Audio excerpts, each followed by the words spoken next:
He had never once waited for anything in his life. That was the first thing Meredith Vance noticed about the man who walked into Calloway and Associates at 9:17 on a Tuesday morning. Not his face. Not the two men flanking him like shadows with heartbeats. Not even the way every other person in the open plan office went suddenly, unnaturally still. What she noticed was the way he moved through space, as though the world had been built slightly too small for him, and he had simply decided to tolerate it. She noticed this from behind the frosted glass partition of the accounting bullpen, seated at her desk, with a half-eaten granola bar balanced on top of a stack of quarterly reports. And she thought, trouble. Not the run-of-the-mill kind. Not the kind that showed up in the form of an IRS audit flag or a client disputing a line item. This was the other kind. The kind that wore a charcoal suit that probably cost more than her rent and still somehow looked like it had been made for war. Meredith Vance was 29 years old. She had a master's degree in forensic accounting, a blood pressure that her doctor described as concerningly calm for someone your age, and a very firm personal policy about staying invisible at work. She was good at it. She had spent the better part of 3 years perfecting the exact posture, the exact degree of quiet, the exact way to occupy a room, without anyone remembering she'd been there. She wore grey cardigans and sensible shoes. She kept her desk neat. She did not volunteer opinions in meetings. She was, by every measure she could think of, the last person in this building that a man like that would ever look at. Which was why, when he stopped walking and turned his head in her direction, she assumed he was looking at someone else. He wasn't. His name. She would learn this later, though she had heard rumors, whispers that circulated through the mid-tier financial firms of Chicago, the way bad weather circulates through the Great Lakes, was Caius Morrow. Not the Caius who appeared on the letterhead of Morrow Capital Partners, the legitimate investment firm that occupied the top 3 floors of a gleaming tower on Michigan Avenue.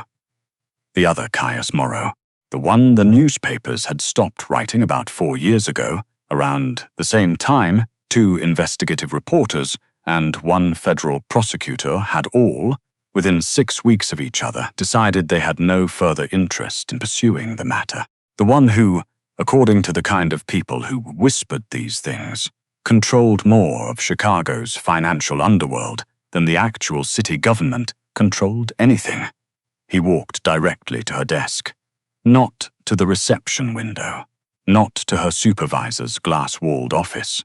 Her desk, in the middle of the accounting bullpen, surrounded by color-coded folders and a small succulent she'd named Gerald, and a coffee mug that said, "World's Most Adequate Empine," which her sister had given her as a joke, and which she kept because she found it honest. He stopped on the other side of her desk and looked at her, and Meredith looked back at him, and for a moment neither of them said anything.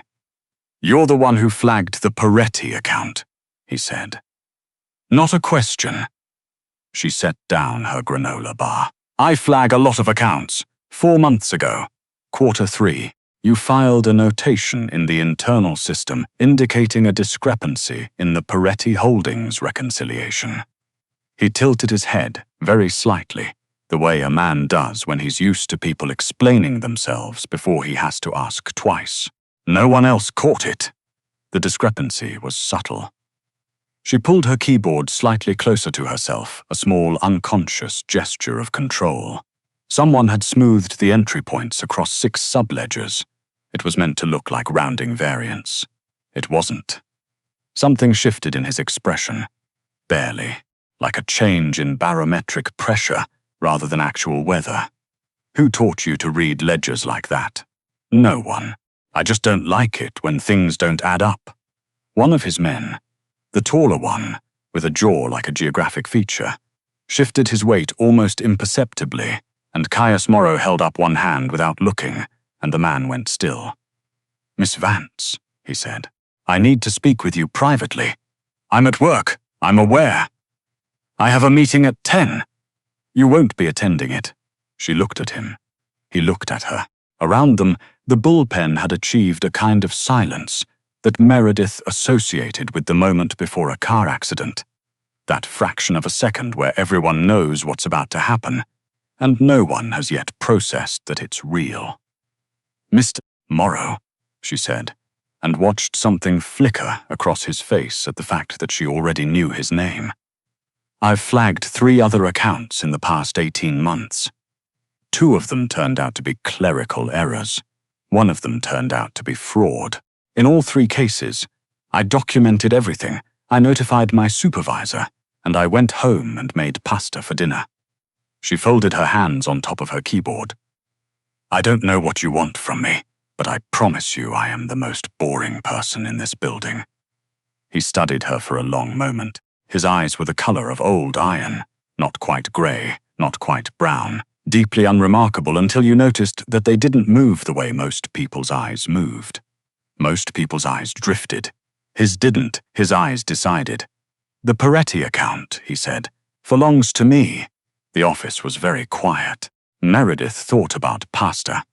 She thought about her succulent Gerald, who was thriving in the low-light conditions of the accounting bullpen and deserved better than to witness whatever was about to happen. She thought about the fact that she was wearing her grey cardigan, the one with the small pull near the second button that she'd been meaning to fix for 6 months, and she thought, distantly and absurdly, that if she was going to be murdered in her workplace, she wished she'd worn the blue one. "Then," she said, with a steadiness that surprised even herself, "you should probably know that whoever was managing it before was stealing from you." The silence shifted, became something different. Not the silence before a car accident, but the silence inside one. That suspended, weightless moment where you understand that the normal rules no longer apply. Caius Morrow pulled out the chair across from her desk and sat down. They ended up in the small conference room on the 4th floor, the one with the wobbly table leg that facilities had been promising to fix since before Meredith started working there. His men waited outside the door. Her supervisor, a nervous man named Alderton, who had never once in 3 years acknowledged that Meredith existed, except to forward her work to clients without attribution, had appeared briefly in the doorway, and then been gently and irrevocably redirected by the man with the jaw. Meredith sat across from Morrow with her laptop open and her second coffee of the day, and explained in precise and careful language exactly what she had found in the Peretti subledger. She was good at explaining things. She had learned early in her career that being good at numbers was only half the job. The other half was making other people understand the numbers, and that required a kind of translation work, converting the abstract language of accounts into something that felt real, that had weight and consequence. She had learned to watch people's faces while she explained, to calibrate her language to the particular shape of their comprehension. Caius Morrow's face gave her almost nothing. He listened without interrupting. He asked 2 questions, both precise, both indicating that he had understood everything she had said and was checking her reasoning rather than asking for clarification. When she finished, he was quiet for a moment. "How much?" he said. "Approximately 2.3 million over 18 months. The actual figure will depend on how you want to handle the sub-account interest, but that's the principle." "And you reported this to your supervisor?" "I filed a notation in the internal system. Standard procedure. She hesitated. "It's likely that it didn't go anywhere. The Peretti account is a significant client. There's a tendency in firms like this to ask questions quietly and then decide not to ask them anymore." He looked at her. "But you asked them?" "I don't work on commission." She closed her laptop. "And I don't like it when things don't add up." He was quiet again. This time the quiet had a different quality. Less assessment, more something she couldn't identify. He was looking at her like she was a problem he hadn't anticipated and wasn't sure yet whether to classify as an asset or a liability. She had been looked at that way before, in other contexts. She knew what it felt like to be evaluated and found confusing. Too sharp for the space people had already decided to put her in. too heavy for the clothes they'd already imagined on her, too present for a person who was supposed to be furniture. She picked up her coffee and waited. "I want to bring you in," he said. She set her coffee down. "Excuse me, not permanently. I need someone to audit 4 accounts. Similar structure, similar time frame. I believe the same person is responsible." He said it the way other men might say, "I believe it's going to rain," with the flat certainty of someone who had access to information that other people didn't.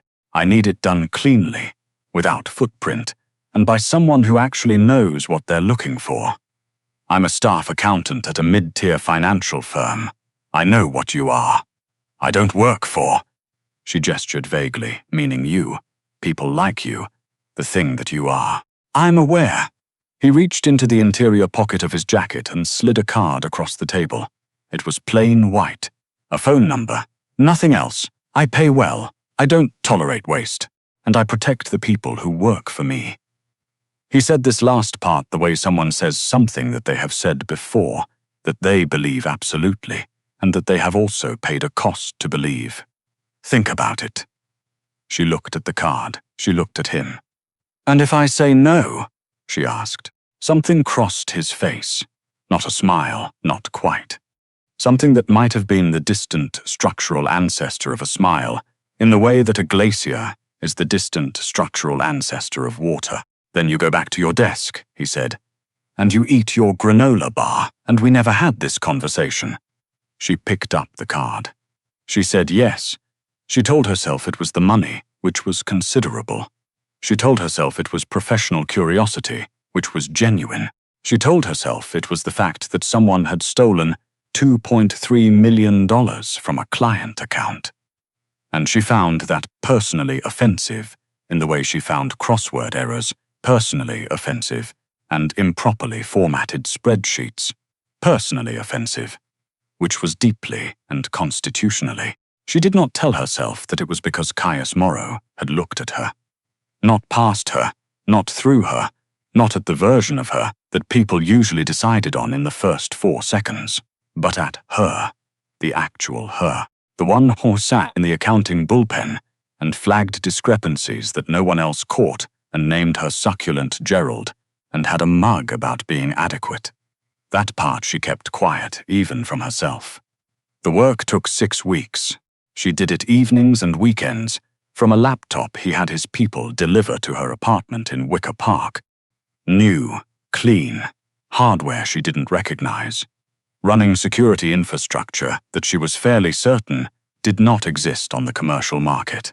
She worked through the 4 accounts he had identified, and then she found 2 more he hadn't. And she documented everything with the same precise, systematic care she brought to everything she did. She sent him reports. He responded in brief, specific messages that told her nothing about him personally and everything about the fact that he read what she sent carefully and completely. Once, at 11:30 at night, she sent him a note flagging an anomaly she wasn't sure about, and he responded within 4 minutes with a single line that addressed exactly the right thing. She did not think about that. He called her once, during week 3, to ask a question about a specific entry she had flagged. The conversation lasted 7 minutes. He said thank you at the end, which she hadn't expected. She did not think about that either. The night everything broke open was a Wednesday, which was notable only because she had always associated Wednesdays with tedium and paperwork, and would now be forced to revise that association completely. She was in her apartment, halfway through a bowl of ramen she'd made from scratch because cooking was the thing she did when she couldn't sleep, which lately was often when her phone rang. The number was blocked, but she answered it anyway, because she had been waiting without admitting to herself that she was waiting. "There's a problem," said the man on the other end. Not Caius Morrow's voice. One of his people. She recognized the careful flatness of it, the way they all spoke like men who had learned to remove emotion from language as a professional skill. "Mr. Morrow needs you to come in. It's 10:45 at night. He's aware." She went. The car that picked her up was dark and quiet and took her to a building in the West Loop that looked, from the outside, like a restaurant that had closed for renovations. Inside, it was something else, not the theatrical luxury she might have imagined, but something more functional. A conference table, maps, 3 men she hadn't met before, all of whom had the particular stillness of people who were very good at being dangerous. Caius Morrow was standing at the far end of the table with his jacket off and his sleeves rolled to the elbow, studying something on a tablet. He looked up when she came in, and for a second, just a second, something moved through his expression that wasn't professional and wasn't assessment. Then it was gone, and he was back to being the glacier. "The person responsible for the embezzlement," he said, without preamble, "is a man named Driscoll. He managed 3 of the accounts you audited. He also, it turns out, has been selling information about my operations to a third party for approximately 2 years." Meredith set her bag down on a chair. "That's not an accounting problem anymore. No." He turned the tablet toward her. "But this is." On the screen was a financial structure, layered, complex, routing through 4 jurisdictions, that she recognized the shape of immediately, the way you recognize a person's handwriting before you read the words. "He's trying to move the money," she said. "Tonight, we have about 3 hours before it clears the second transfer point and becomes significantly more difficult to trace." He looked at her steadily. "I need it stopped, and I need it reversed cleanly enough that no transaction record exists that a third party could use against my organization. That's not legal. Miss Vance, I'm noting it for the record. There is no record." She looked at the screen. She looked at him. Outside, somewhere, a siren moved through the city and faded. "Do you have access to the originating account credentials?" she said. He nodded to one of the men at the table, who pushed a folder toward her. She sat down, pulled the tablet closer, and got to work. It took 2 hours and 40 minutes. She didn't speak except to ask for things she needed. A secondary access credential, confirmation on a routing number, coffee, which appeared at her elbow without comment, approximately 90 seconds after she asked for it. The men in the room moved around her quietly. Caius Morrow stood, sometimes at the table, sometimes near the window, and he didn't speak either, but she was aware of him the way you are aware of weather, as a constant condition of the environment rather than a specific event. At 1:23 in the morning, she sat back in her chair and said, "Done." He came to stand beside her, not behind her, beside her, at an angle that let them both see the screen. Close enough that she was aware of the warmth of him, which was not a professional observation, and which she noted and filed away to be ignored. "Walk me through it," he said. She did. He listened with the same quality of attention he always brought. Total, deliberate, leaving nothing unchecked. When she finished, he was quiet for a moment. "You reversed it without triggering the secondary alerts," he said.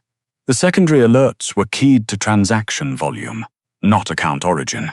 I routed through the origin instead." She clicked off the screen. "Driscoll is not as good at this as he thinks he is.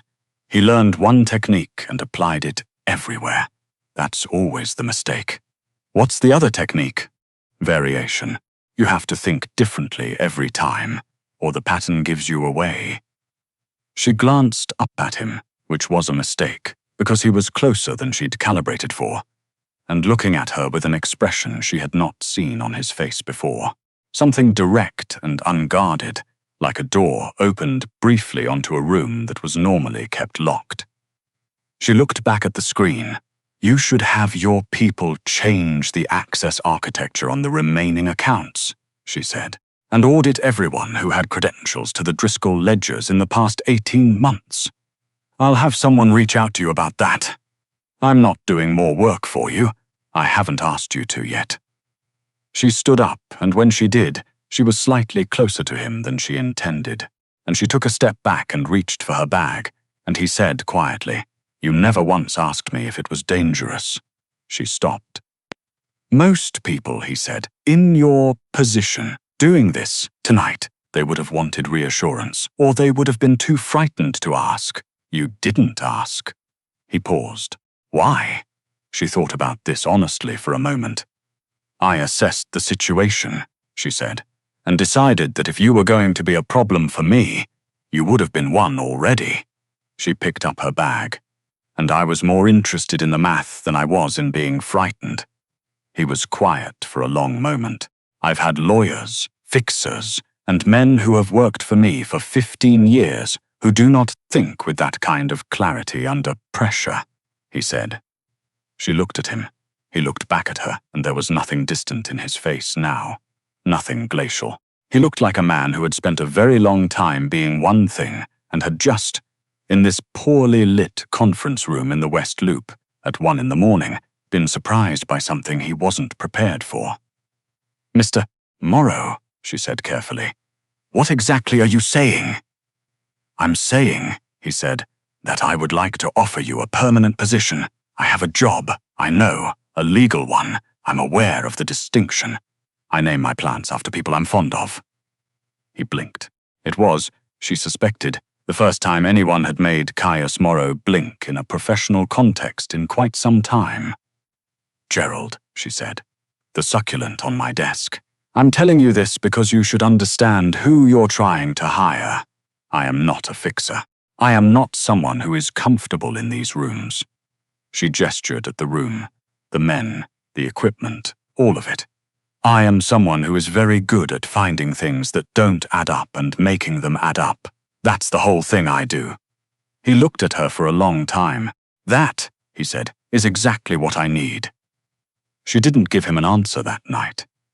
She went home in the quiet car, and she finished her ramen cold, and she sat on her couch and looked at Gerald, and Gerald offered no opinions, which she respected. She went to work the next day in her grey cardigan. She sat at her desk.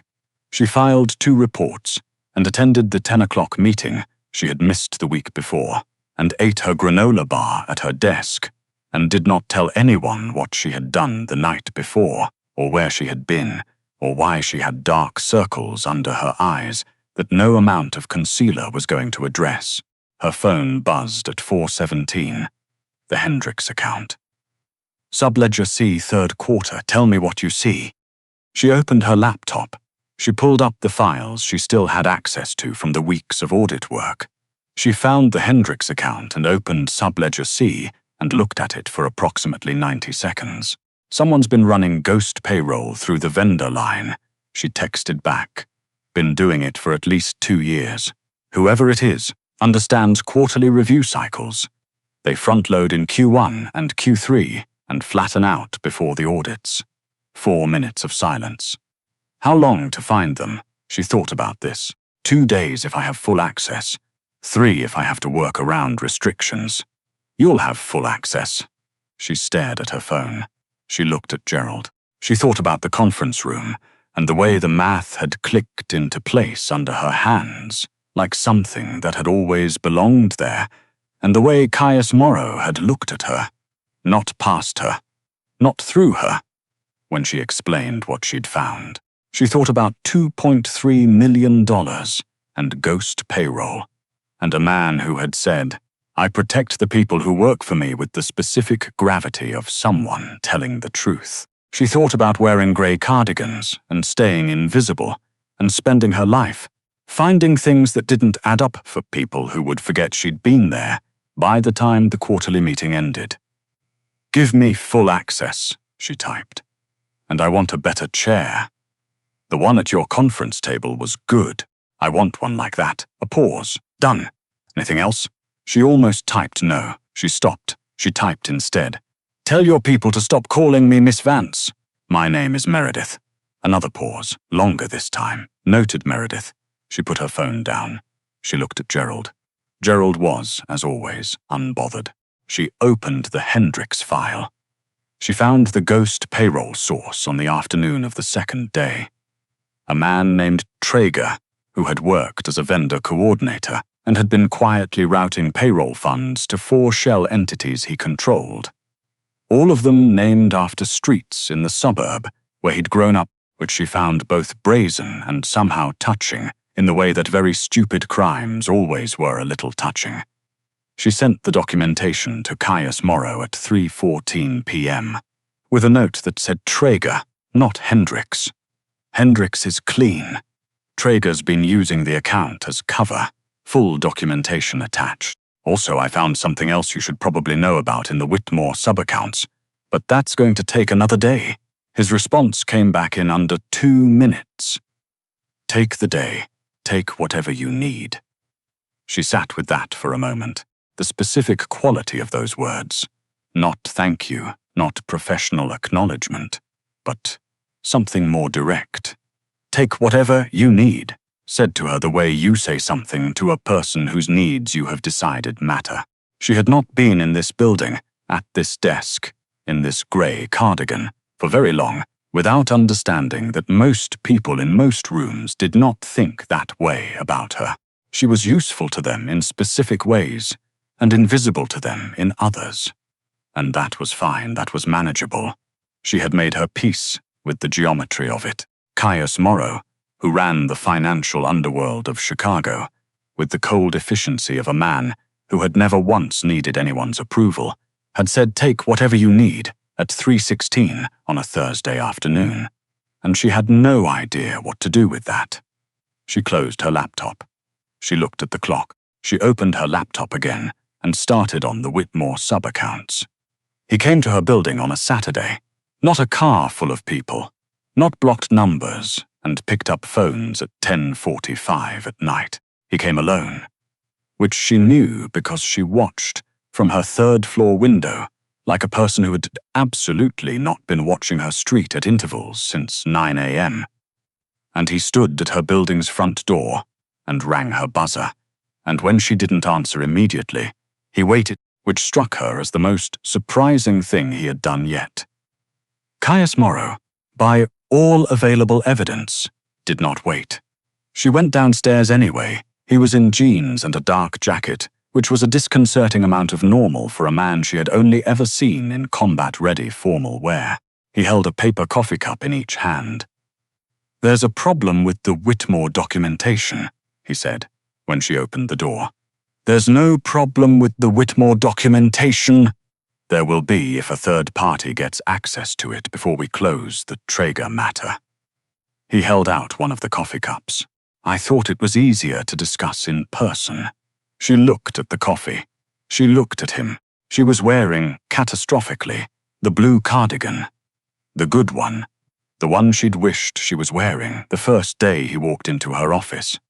And her hair was down, which never happened at work, and she was wearing the kind of weekend face that meant no effort and no armor. And she was abruptly, acutely aware of all of it. He was looking at her the way he always looked at her, like he had decided what he thought, and what he thought was not a quick assessment and not a disappointed one. You don't actually have a problem with the Whitmore documentation, she said. A beat. No, he said. She took the coffee. They walked. She didn't know where they were going, and she didn't ask. And he walked beside her at a pace that matched hers, rather than the other way around, which she noticed. The city on a Saturday morning was a different animal than the city on weekday nights. Softer, slower, people with dogs and strollers, and that specific weekend expression of minor peace that came from not being somewhere you were supposed to be. You grew up in Chicago, he asked. Naperville. You? Pilsen. A beat. It was different then. She thought about what she knew about Pilsen in the decade when a man Caius Morrow's age would have been growing up there. And she thought about the shape of how someone became what he was. And she didn't ask, because some questions were the kind you earned the right to, and she hadn't earned it yet. She drank her coffee and let the word sit in her mind and decided not to examine it. Why did you stay? He asked. At Callaway. You're overqualified, I know, by a significant margin. I know that too. So why? She thought about how to say this honestly. She had a habit of being honest that people sometimes found alarming, and she had learned to modulate it in most professional settings. But Caius Morrow was not most professional settings. Because invisible is safe, she said. And I'm good at invisible. She looked at the sidewalk. When you're my size, being invisible requires some effort. You have to be extra quiet, extra careful, extra useful, and extra forgettable at the same time. She shrugged, the way you shrug about things that stopped hurting in their original form but left a shape behind. I got good at it.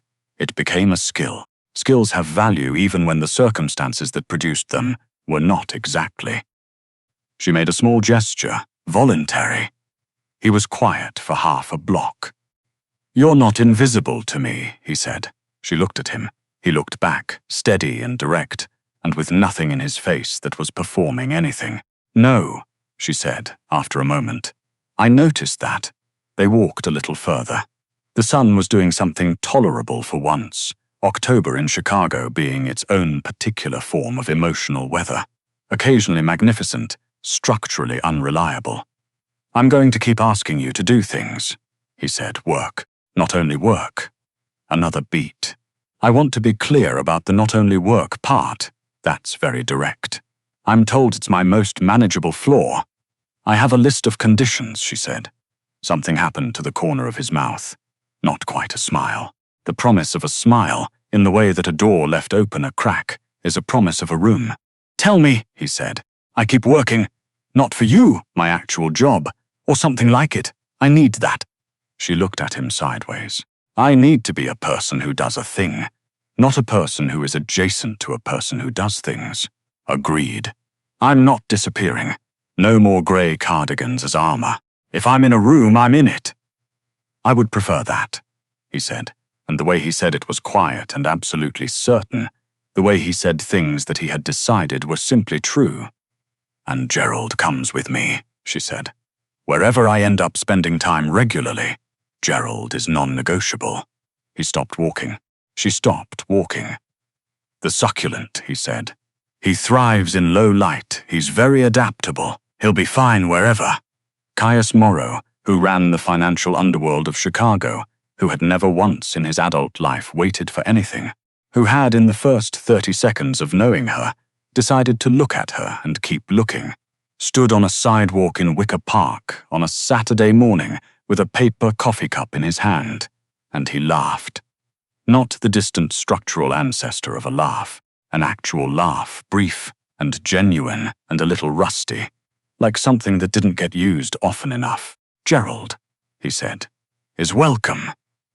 She looked at him and he looked at her, and the October sun did something unreasonable and golden over the rooftops. And Meredith Vance thought about how she had spent 3 years perfecting the art of being forgettable, and how none of those skills were available to her right now, and how she found, somewhat to her own surprise, that she didn't mind. Okay, she said. He held out his hand, an old-fashioned gesture, deliberate and simple. She took it.